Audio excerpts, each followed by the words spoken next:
রাস্তায় ফেলে রাখবো। এই প্রোগ্রামের সময় আপনাদের বিদ্যুৎ গিয়েছে, এক একজন রাজনৈতিক পেশা। আপনাদেরকে একদম হুঁশিয়ার করে একটা কথা বলি, এনসিপি বিগত 1 মাসে 3টা প্রোগ্রাম করেছে। 3 দিনই প্রোগ্রামের সময় আপনাদের বিদ্যুৎ গিয়েছে।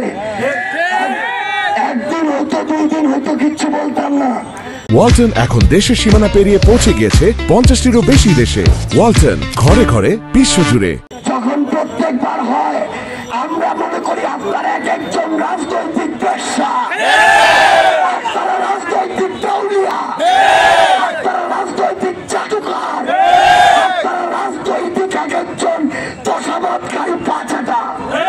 এই জন্য এনসিপির প্রোগ্রামের সময় প্রত্যেকবার এইটা হয়।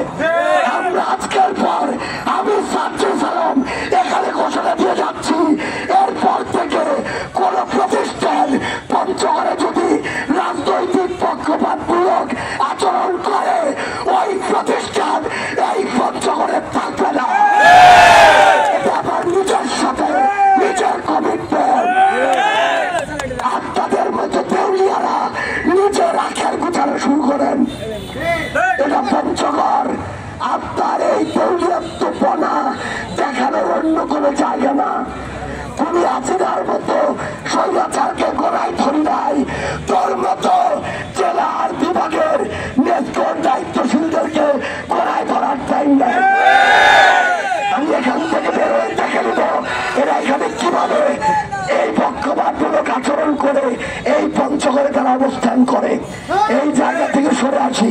শুধু একটা কথা বলি, যখনই আপনি চাঁদাবাজ, দখলদার, সিন্ডিকেট, মাদক ব্যবসায়ী, দুর্নীতিবাজদের বিরুদ্ধে কথা, নেসকোর যে মালিক তাকে এবং তার বাপকে জবাব দিতে হবে।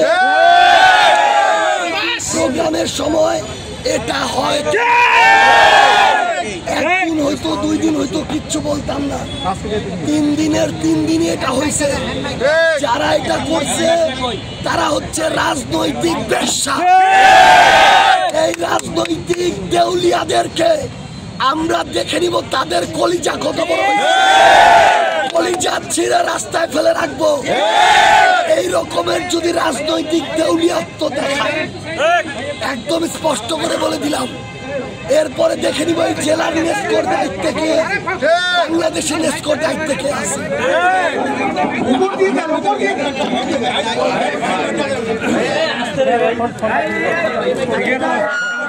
ভাই আপনার মোবাইলটা পিছানেন ভাই, পিছানেন।